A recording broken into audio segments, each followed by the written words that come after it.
Bien le bonjour et bienvenue sur Galaxy IA. Aujourd'hui, on va parler de LinkedIn, d'intelligence artificielle forcément, de scrapping, de base de données, de création de contenu, de comment se faciliter au maximum la vie quand on est un entrepreneur. Mais en fait, ça marche aussi, entre autres, pour les sales ou pour toute personne qui utilise LinkedIn et qui a envie de booster ses performances avec l'intelligence artificielle. Et pour ça, je reçois aujourd'hui Pierre Evrard. Bonjour Pierre. Hello, hello, merci à toi.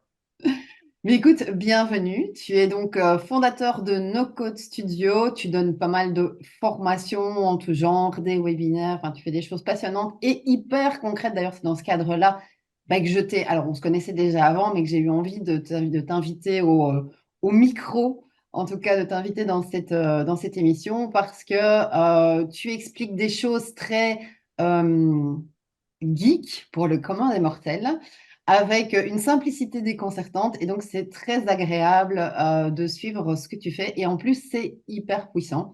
Alors, pour l'instant, tu es très axé effectivement LinkedIn et intelligence artificielle, donc comment booster le tout. Maintenant, on sait aussi que en tant qu'entrepreneur, on a des phases, donc c'est ton sweet spot maintenant. Mais pour le coup, tu fais du no-code, tu fais plein d'autres choses à côté. Mais aujourd'hui, je viens de chercher sur cette thématique de LinkedIn boosté à l'IA. Et donc, dis-nous un petit peu, c'est quoi ton histoire? Donc, comment est-ce que par rapport à ton business, tu as découvert LinkedIn? Comment tu l'utilisais avant? Comment dans l'ancien monde, je vais dire, tu utilisais LinkedIn, tu créais du contenu et tu prospectais? Yes, top, merci Émilie pour ta petite présentation. Donc du coup, moi pour rapidement mon parcours global, faut savoir que moi, au tout début, j'ai démarré l'entrepreneuriat déjà pendant mes études. Donc déjà vers l'âge de 18-19 ans, j'ai lancé une agence en vidéo, dans la vidéo. Donc à cette époque-là, je connaissais pas du tout LinkedIn, je connaissais pas du tout les méthodes de prospection, voilà. Euh, et en fait, j'ai fait tout ce que je fais aujourd'hui sur LinkedIn, mais je l'ai fait sur Facebook à cette époque-là. Donc c'est grâce à Facebook que j'ai trouvé tous mes premiers clients en agence pour mon agence de vidéo, et puis d'autres systèmes de prospection, mais j'ai pas du tout touché à LinkedIn pendant cette période-là. Et j'ai monté cette agence qui a quand même très bien fonctionné, et que j'ai revendu par la suite. 3 ans plus tard. Et à partir de ce moment-là, j'ai voulu un peu sortir de ce côté vidéo, etc. Et je me suis lancé dans le côté marketing, growth.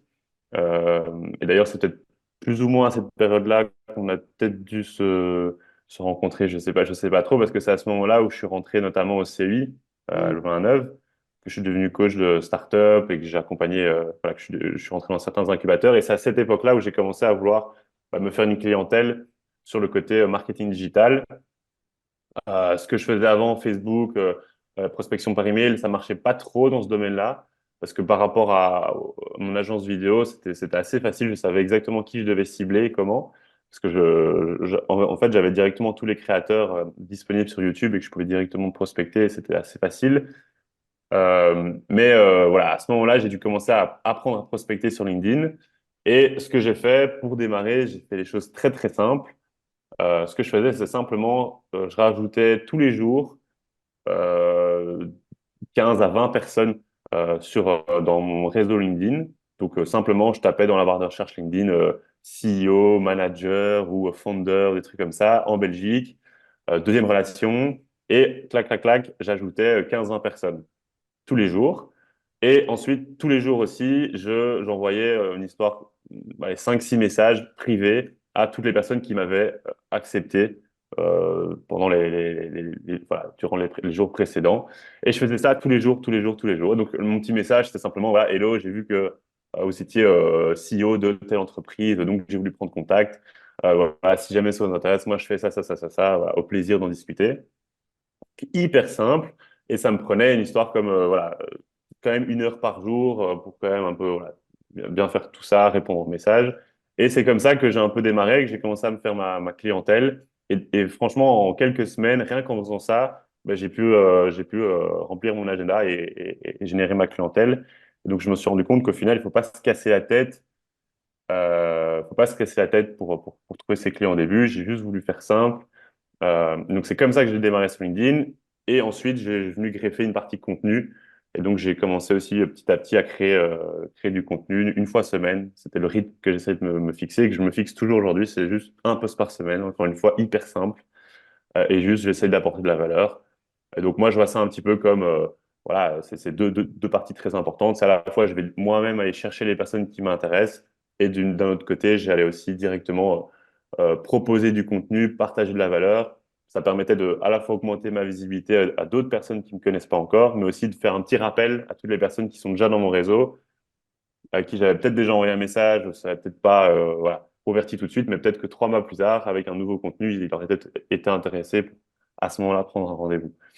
Donc voilà, au début, j'ai fait très simple et c'est comme ça que j'ai démarré, on va dire, sur la partie marketing growth. Et aujourd'hui, bah, c'est ce que je mets toujours en place, mais de manière un peu plus automatisée et optimisée grâce au no-code et à l'IA. Ça, c'est un truc qui me... Donc voilà. Et c'est l'une des... Je trouve que c'est vraiment l'une des clés, entre autres, de l'entrepreneuriat. Enfin, je trouve. J'ai pas inventé... voilà, le fil à couper l'eau chaude, c'est pas moi qui le dis. C'est vraiment cette persévérance, en fait. C'est de dire, non, moi, je fais pas des trucs de... Quand je dis des trucs de fou, c'est... Je me mets pas des choses qui me prennent des heures, qui me semblent impossibles. Non, c'est tous les jours, toutes les semaines, et tu t'y tiens. Voilà. Et c'est aussi dans enfin, dans ce qui m'a marqué dans le webinaire que tu faisais, c'est vraiment euh, de manière très force tranquille de pouvoir se dire, moi, je mets un schéma en place et je m'y tiens. Et en fait, ce que tu as fait après, quand tu présentais ce schéma, et on va l'aborder maintenant, c'est, j'ai juste après utilisé d'autres outils qui ont fait gagner en puissance ce que je faisais déjà au départ. Et Oui, donc, c'est ça, totalement. et donc la question qui suit, c'est forcément, tu avais ce process-là que tu faisais à la mano. Quand est-ce que tu t'es dit, bah, tiens, je vais essayer de gagner en puissance, entre autres avec l'IA? C'était quoi tes phases et quel type d'outils est-ce que tu as utilisé, tu utilises maintenant? Et on parlera après forcément des grosses phases du process que tu as mis en place. Alors, on ne peut pas présenter tout le process parce que même lors d'un webinaire, il y avait vraiment plein de questions parce que mine de rien, ben, il faut avoir cette connaissance des outils, savoir comment les outils parlent l'un avec l'autre, etc. Donc, voilà, en 20 minutes, on ne va pas pouvoir aborder ça. Par contre, j'aimerais voir avec ton regard quels outils est-ce que tu as choisi? Enfin, d'abord, pourquoi l'IA et quand est-ce que tu t'es dit, tiens, je peux l'utiliser pour tel et tel domaine, par contre, je ne peux pas l'utiliser pour tel domaine, et voilà ce que je mets en place. Yes. Alors, comment je suis venu avec l'IA et comment j'ai intégré tout ça? Ben, voilà, moi, ça en soi, comme à peu près tout le monde, à la sortie de ChatGPT, etc., ben, c'est à ce moment-là qu'on a commencé vraiment à s'intéresser à l'IA. Donc moi, j'ai vraiment, et je pense, été assez précurseur parce que dès que c'est sorti, je suis tout de suite voilà, sauté dedans. Comme la plupart des techos, je pense, on a trouvé ça génial et donc on a plongé voilà, la tête la première. Et donc je me suis plongé sur le sujet à fond. Et bah, moi, concrètement, au début, ce que j'utilisais, c'était ChatGPT, enfin voilà, comme tout le monde. Et donc, j'ai surtout appris à utiliser ChatGPT et appris à comprendre bah, les logiques derrière l'IA, comment ça fonctionne, comment bien prompter, etc. pour ensuite voilà, utiliser toute cette puissance, tout ce potentiel pour ma création de contenu, pour ma prospection. Et voilà, ça m'aidait sur à peu près tout. J'ai pas utilisé des outils magiques, des outils secrets, en tout cas voilà, qui m'ont vraiment aidé à avoir un succès. Je dirais que c'est au niveau des outils, ça va être plutôt le ChatGPT. Maintenant, si tu dois parler d'autres outils IA, je parle de plein d'autres outils aussi dans mes formations pour LinkedIn. Il y a des outils pour la création de contenu qui sont vraiment pas mal. Il y a Redact AI que je conseille assez souvent, qui est assez bon pour créer du contenu. Il y a Taplio aussi pour gérer son LinkedIn et créer du contenu et puis aussi faire un peu de recherche sur tout ce qui existe sur LinkedIn, s'inspirer de différents posts. automatiser des envois de commentaires sur certains posts. Voilà, tu peux faire pas mal de choses avec ta Plio. Euh, voilà. Et puis après, évidemment, on va utiliser l'intelligence artificielle de ChatGPT qu'on va venir connecter avec plein d'autres outils pour pouvoir aller créer des process derrière et automatiser des process un peu plus complexes. Mais voilà, concrètement, en termes d'outils, j'ai pas des outils magiques. En tout cas, sur la partie IA, moi, je vais surtout utiliser ChatGPT et puis après d'autres petits outils annexes qui vont m'aider pour ma création de contenu. Euh, mais donc, voilà, je sais plus si j'ai répondu je pense que j'ai répondu à ta première question. Mais je sais plus c'était quoi ta deuxième question. Je suis la reine, je pose toute une série de questions et la personne me répond à ce qu'il veut. Donc je pense qu'il y avait vraiment. C'était, en fait, c'était, oui, j'aime bien ouvrir, j'aime avoir le choix. Enfin, je proposer en tout cas. Donc oui, donc il y avait vraiment cette partie. Donc on le voit, il y a ChatGPT que tu plugs avec d'autres outils. Et il y a Ouais. finalement cette partie prospection et cette partie création de contenu. Alors quand tu dis création de contenu, on parle de post ou d'articles de blog? De post LinkedIn. Ok. Ouais. Et alors, donc ça, c'est donc voilà, ça c'était un peu pour les outils que tu utilises. Maintenant, si on plonge les process, donc est-ce que tu en as, j'imagine que tu en as deux spécifiques, un pour la prospection et un pour la rédaction de contenu. Ouais, c'est ça. Ben, en soi, pour faire le process simple pour tout le monde, un petit peu les étapes à suivre si tu veux commencer à mettre en place ce genre de système sur LinkedIn, pour moi, la première étape, la plus importante, peut-être la plus ennuyeuse, mais qui reste importante, ben, évidemment, c'est bien définir sa cible et sa proposition de valeur. Voilà, tout le monde doit passer par là. C'est pas le truc le plus drôle entre guillemets à faire, mais ça, on peut aussi utiliser évidemment l'IA pour le faire. On peut aussi s'aider de ChatGPT pour bien définir sa cible, bien définir sa proposition de valeur. Et si ça, c'est pas bien fait, tout le reste, ça sert même à rien de continuer. Donc ça, c'est la première étape, évidemment. Deuxième étape, ben, c'est faire ressentir justement cette cible et cette proposition de valeur à travers son profil LinkedIn. Donc, c'est optimiser son titre, optimiser sa description, optimiser sa page de couverture. Voilà. Son profil LinkedIn, il faut l'imaginer comme une landing page, comme une page d'atterrissage. C'est la première chose que vont voir tes prospects. Bah, donc, il faut qu'évidemment, euh, elle soit optimisée pour les conversions. Il faut qu'elle soit optimisée pour que les gens comprennent directement qui est-ce que tu aides, ce que tu proposes et quel est ton appel à l'action. Ça, c'est voilà, la base. Donc ça, c'est la deuxième étape. Pour moi, la troisième étape, ça va être de la création de contenu. La création de contenu, ça permet d'asseoir un peu son leadership sur le marché. Ça permet de se créer une crédibilité, de se créer un réseau, de montrer que voilà, tu as de la valeur à apporter, que tu t'y connais dans ton domaine, que tu sais de quoi tu parles. Et évidemment, ça permet d'augmenter sa visibilité. Et cette visibilité permet voilà, de closer de nouveaux clients, d'avoir des opportunités business, etc. Et quatrième étape, donc quand tu as mis cette machine de création de contenu qui tourne et toutes les semaines tu postes régulièrement, tu vas te créer une crédibilité, tu vas te créer une certain leadership, ben, tu viens rajouter une partie prospection où tu vas aller ben, contacter toutes les personnes qui émettent un intérêt de près ou de loin pour ton activité. Et donc ça va être les gens, par exemple, qui vont aller liker, commenter tes posts, qui vont aller voir ton profil LinkedIn, qui vont voilà, peut-être te mentionner dans certains posts, ou alors peut-être des gens qui vont aller liker et commenter des posts de tes concurrents directs, ou des personnes qui font exactement ce que tu fais. C'est typiquement ta cible.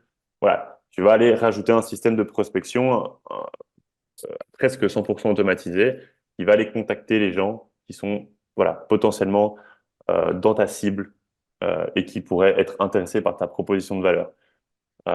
Mais comme tu as ta création de contenu qui tourne sur le côté, ah bah, les gens, quand ils vont aller sur ton profil, quand ils vont voir ce que tu fais, eh ben, ils voient que tu es hyper actif, ils voient que tu apportes déjà beaucoup de valeur, ils voient que tu sais de quoi tu parles. Et donc, tout ce mélange fait que ben, tu as du succès. Mais pour moi, ces quatre étapes sont indispensables. Tu peux faire que de la prospection, ça marche aussi, mais pour moi, tu auras des moins bons résultats que si tu fais à la création de contenu et à la fois de la prospection. Pareil, tu peux faire que la création de contenu, bah, tu risques de passer à côté de beaucoup de conversions parce que ok, tu vas intéresser les gens vont trouver ça chouette ce que tu fais, mais tu vas pas aller rajouter cette petite dernière étape qui va faire que la personne va échanger avec toi sur LinkedIn et va potentiellement prendre un rendez-vous ou acheter ta formation ou voilà, peu importe. Donc, les deux, pour moi, sont super importants C'est drôle dans le parce que process. ces quatre phases-là, elles ont toujours existé en fait, hein. C'est les phases de base Ah, bah oui, ouais. du marketing et de la com. Et ce qui m'a fait sourire quand on a parlé, c'est que la première phase, que tu dis, ouais, elle est un peu barbante et tout, en fait, typiquement, c'est la phase que beaucoup de gens ont jusqu'ici, beaucoup d'entrepreneurs ont jusqu'ici bypassé parce que travailler sur ton avatar, c'est pelant. Les gens font rarement l'exercice et travailler sur le réel message, la réelle plus-value, ma réelle identité, unicité. Voilà, les gens chipotent un peu et en fait, ils ont peur aussi que en choisissant leur audience et leur message ou leur identité, leur unicité, du coup, ils se ferment une partie des portes du marché. Et alors, tu as tendance à avoir, oui, mais c'est mon produit, c'est pour tout le monde. Mais si c'est pour tout le monde, c'est pour personne. Et donc, tu l'as dit toi-même, voilà, tu peux être aidé par ChatGPT là-dessus, mais ce qui te fait au final vibrer comme très bien, tu peux affiner la mission ou la vision avec ChatGPT, mais ChatGPT ne va pas, voilà, te dire ce que tu as dans les tripes, ce qui t'anime et ce pourquoi tu es destiné. Donc, il y a vraiment ce côté donc, outil VS jus de cerveau et cœur pour lequel bah, finalement, en tant qu'entrepreneur, c'est ce qui nous anime. Donc, cette première phase-là. La deuxième, alors c'est aussi du chipo où ChatGPT peut effectivement aider avec le profil LinkedIn, l'amélioration, aller voir ce que font les concurrents qui ont souvent un jargon qui est très sympa aussi, voir voilà, les emojis faire vivre à hauteur en tout cas de qui l'on est. Et puis, il y a finalement les deux autres phases pour lesquelles il y a moyen, avec de la créativité, enfin, que ça soit pour amener de la créativité ou pour que ça soit, que ça soit vraiment amener des outputs, utiliser vraiment. Donc là, tu le dis, toi, tu utilises ChatGPT. Alors, est-ce que pour la création de contenu, c'est ChatGPT et comment est-ce que tu amènes de la créativité ou comment est-ce que enfin, qu'est-ce que tu as changé dans ton process par rapport à avant depuis ChatGPT pour la création de contenu et pour la prospection après? Ouais, alors pour la création de contenu, je me suis j'ai quand même un peu galéré pour cette partie-là parce que tout le monde voilà, dit ouais, c'est génial, tu peux créer ton contenu grâce à l'IA, voilà, c'est super facile. Voilà, évidemment, on vend un peu du rêve avec ça, mais après, dans les faits, c'est vrai que il faut quand même, ouais, il faut quand même bien faire ça ou il faut faire ça intelligemment pour avoir des bons résultats. Parce que quand tu vas sur ChatGPT et que tu essayes de te créer un post voilà, sur un bête sujet, tu vas avoir un résultat pas terrible. Et comme tu disais, ben, euh, on doit parler avec nos tripes aussi, on doit parler de ce qui nous tient à cœur, et on doit parler voilà, avec notre personnalité, avec notre unicité, c'est hyper important. Surtout sur un réseau comme LinkedIn qui est vraiment en mode personal brand, c'est important que ça transpire ta personal brand. Et pour ça, ChatGPT, parfois, il a du mal. Il va te faire des trucs voilà, très généralistes, un peu bateau, et c'est vraiment pas top. Donc moi, je vais surtout utiliser ChatGPT pour m'aider au niveau de la structure, au niveau de la génération d'idées. Euh, mais par contre, quand je vais devoir vraiment formuler mes phrases et venir avec les tournures, etc., je vais le faire moi-même. J'aime bien quand même voilà, peaufiner le message moi-même et voilà, l'adapter à ma sauce. Par contre, je vais générer beaucoup des idées grâce à ChatGPT. Je vais pouvoir déjà pré-mâcher le travail en générant une structure pour mon poste.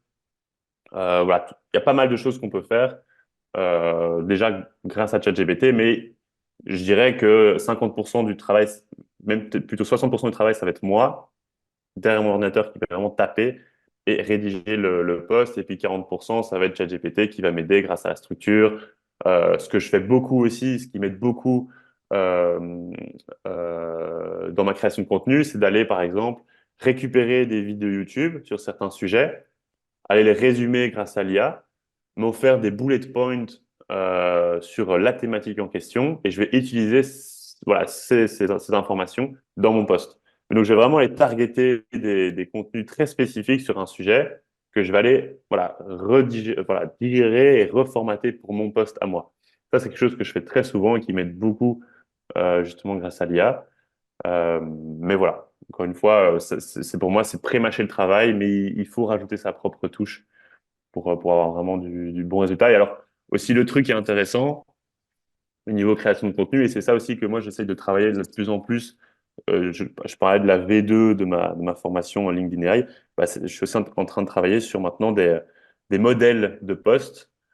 Donc, ça peut marcher pour LinkedIn, mais ça peut marcher pour n'importe quoi, hein. Mais c'est, en fait, ce qui marche bien, c'est de créer un modèle. Euh, voilà, parce que par expérience, tu as remarqué que telle structure de poste, ça marchait super bien pour convertir, telle structure, ça marchait super bien pour fidéliser les gens, telle structure, ça marchait super bien pour augmenter les interactions, voilà, par exemple. Alors, on va prendre certains modèles, certaines structures, et on va aller donner ça à ChatGPT pour qu'il puisse nous générer des idées de postes ou carrément nous rédiger des postes basés sur un modèle et une structure.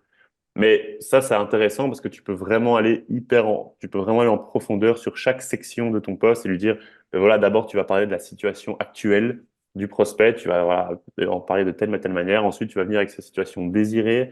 Ensuite, tu vas venir casser les objections en parlant de telle manière. Tu peux faire vraiment des structures, une méthode très spécifique basée sur l'expérience que tu as pu avoir précédemment dans les postes. Tu peux remarquer que quand tu fais ton poste de telle structure, ça marche bien. Tu lui donnes ça et là, tu peux avoir des trucs déjà quand même très quali et tu peux gagner vraiment beaucoup, beaucoup de temps dans ta rédaction. Mais par contre, prendre ChatGPT et dire rédige-moi un post sur le changement climatique, il va te faire un truc super bateau. Ça marche pas, quoi. Tout le monde a déjà essayé, ça marche pas, évidemment.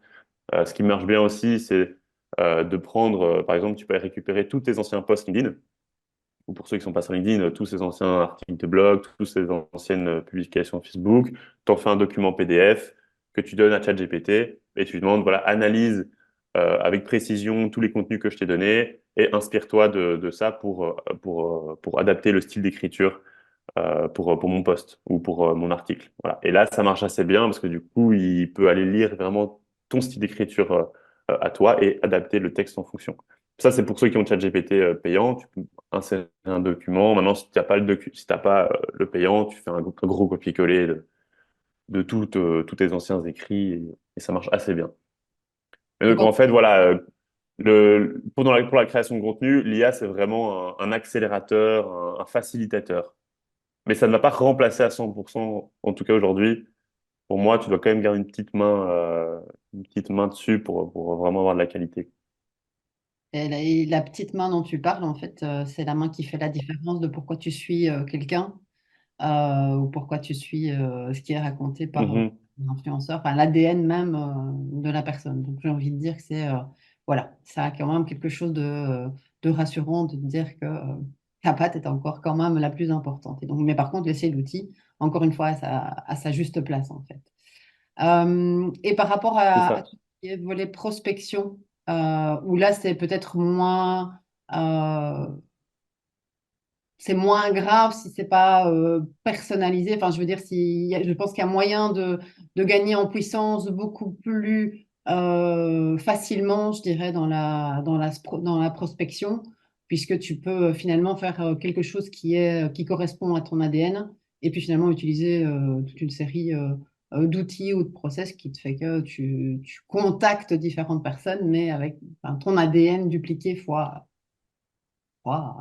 l'infini and beyond. Oui, c'est ça. Pour moi, les deux éléments qui sont importants sur la partie prospection, ça va être qui tu vas cibler et comment tu vas les cibler. Euh, L'IA va surtout nous aider sur le comment. Maintenant, le qui, pour moi, tu dois aller toucher les personnes. Si vraiment tu veux avoir de la qualité et vraiment avoir des bonnes conversions, il faut cibler des personnes qui ont déjà émis un intérêt pour ce que tu fais. Donc, c'est pour ça que la création de contenu est importante. C'est qu'il faut que tu postes, il faut que tu crées de la valeur. Et ensuite, les gens vont venir liker, commenter ce que tu fais, venir échanger avec toi par message. Et ce sont ces personnes-là que tu dois relancer sur le long terme. Il faut voir ça comme le retargeting sur Facebook. Pour ceux qui font de la publicité Facebook, bah, généralement, tu vas faire des campagnes voilà, trafic très larges sur un large échantillon sur ton site. Et puis ensuite, tu vas retargeter tous les gens qui ont ajouté au panier, par exemple, qui ont ajouté un produit au panier. Ben, tous ces gens-là, tu vas les retargeter un petit peu tous les jours. Et c'est ces personnes-là, c'est là où tu vas avoir le plus de conversion. Parce que c'est des gens qui sont vraiment, voilà, qui sont vraiment presque prêts à acheter, quoi. Eh ben, c'est pareil sur LinkedIn. Il y a plein de gens qui s'intéressent à ce que tu fais, il y a plein de gens qui trouvent ça chouette, qui seraient même peut-être prêts à acheter. Mais voilà, on est tous occupés, on a tous plein de trucs à faire. Si tu mets pas des petits rappels en place, ils n'achèteront jamais. Alors qu'une prospection automatisée qui va aller renvoyer un petit message, en fait, c'est juste un petit hey, j'existe, quoi. Faut pas se prendre la tête, faut pas commencer à lui lâcher une tartine de voilà tout ce que je fais, voilà tous mes services, ça marche pas. C'est vraiment un petit hey. Voilà, j'ai vu que tu as liké tel post, bah, n'hésite pas si tu as des questions, je reste dispo. ou voilà, ou ça peut être, ben, si tu fais un lancement, voilà, je viens de lancer telle formation, si jamais ça t'intéresse, n'hésite pas. Des petits trucs courts comme ça, mais c'est juste des petits rappels, c'est voilà, j'existe, voilà ce que je fais, voilà, des petits trucs. Et si tu mets ça en place comme ça de manière régulière et un peu automatisée, bah, c'est comme ça aussi que tu peux augmenter tes conversions. Donc voilà, et après donc ça c'est pour la cible. Donc la cible c'est les commentaires LinkedIn, les likes LinkedIn et la recherche. Tu peux aussi aller rechercher directement via Sales Navigator ou via le moteur de recherche LinkedIn. Tu peux aller retrouver les bonnes personnes. Donc voilà, je rentre pas trop dans la technique sur comment récupérer les gens, mais bon, voilà, il y a des outils pour aller récupérer tous ces leads et les mettre dans un fichier pour ensuite aller enrichir ces informations avec tout ce qu'on trouve sur ce lead. Donc ça, c'est le qui. Et le comment, c'est évidemment par message LinkedIn, c'est le mieux. Et là, l'IA peut intervenir pour aller générer automatiquement des messages personnalisés par rapport à toutes les informations qu'on récolte sur cette personne.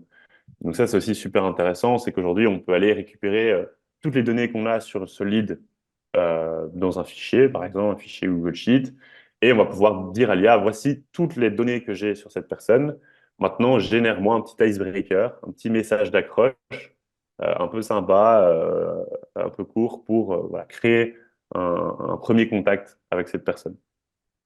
Et ça, il fait ça super bien parce qu'il a beaucoup de données. Tu lui donnes aussi des petits exemples de messages voilà, précédents que tu as déjà rédigés qui fonctionnent bien. Et là, il te fait un truc vraiment sympa. Et évidemment, il met le prénom de la personne. Tu peux lui demander aussi qu'il utilise le nom d'entreprise. Voilà, son domaine d'activité. Tu peux vraiment personnaliser ça à fond. Et là, ça donne vraiment des chouettes résultats. Et ensuite, tu peux automatiquement aller envoyer ce message à la personne via des outils aussi, des outils qui existent où tu peux aller automatiquement envoyer le message à la personne sur LinkedIn. Et tu fais ça, il faut pas faire ça, il faut pas faire en mode grosse machine qui envoie 100 messages par jour. Il faut faire ça, il faut vraiment voir ça comme un petit truc. En fait, c'est comme j'expliquais au début, c'est ce que je faisais auparavant, moi manuellement, à la main. J'allais sur le profil, je regardais un petit peu ce qu'il faisait, j'essayais de personnaliser mon message.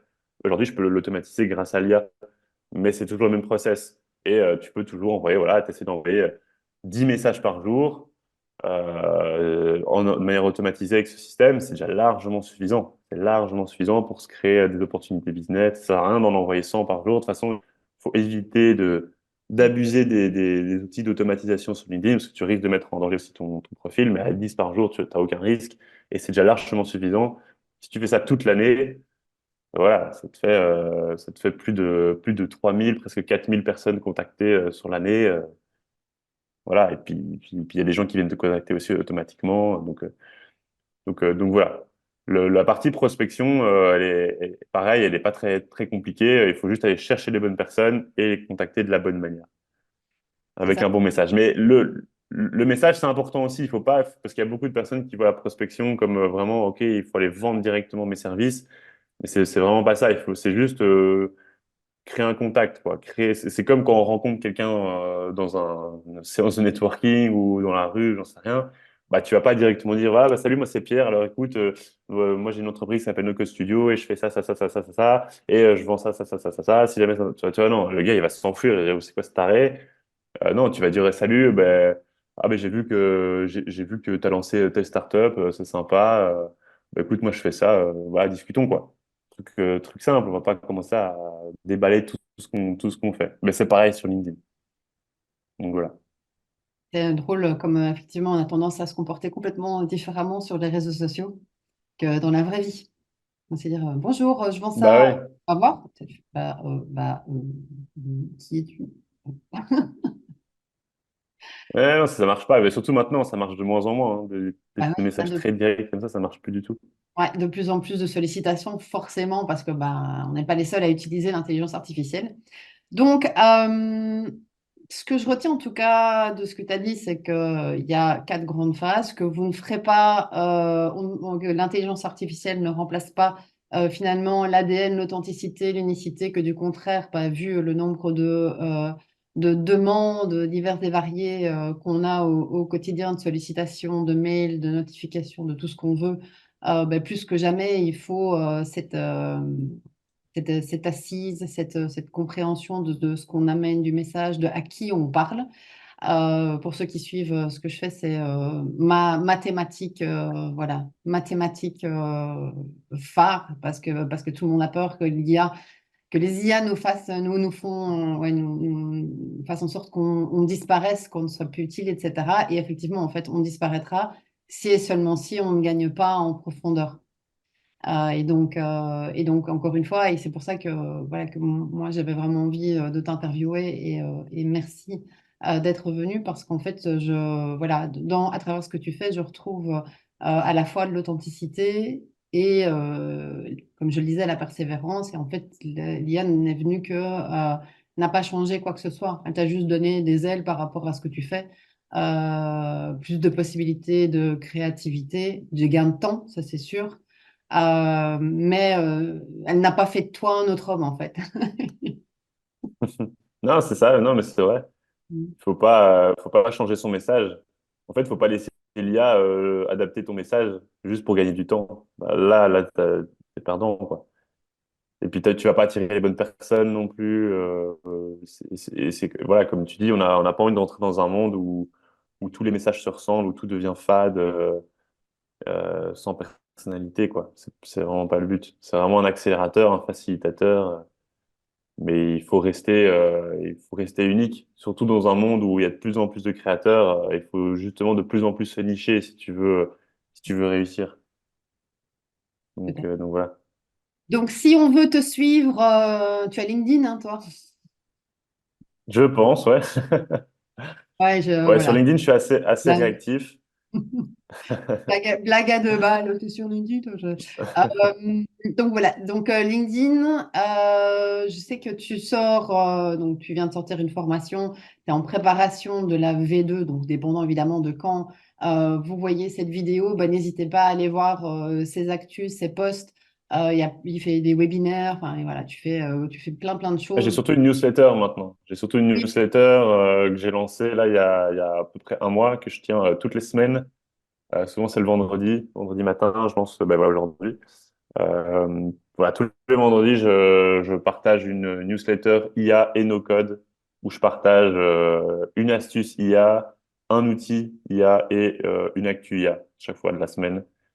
Voilà, je m'y tiens depuis un mois, j'aime vraiment bien, les retours sont top. Donc, si jamais il y a des gens que ça intéresse, pareil, il y a tout sur mon LinkedIn. voilà. Il est hyper généreux, donc voilà, n'hésitez pas à aller voir tout ce qu'il fait. Merci beaucoup, Pierre, pour ce moment voilà, passionnant et riche pour tous tes partages. Je pense que Avec je te plaisir. dirai de toute façon. Comment? Je dis, je Ça a pense que bugué je à ce te dis moment-là. à tout vite de toute façon. Ah oui, bah oui, dans tous les cas. Ça marche. À bientôt, hein. Merci beaucoup, hein, Émilie. À très vite. Ciao, ciao.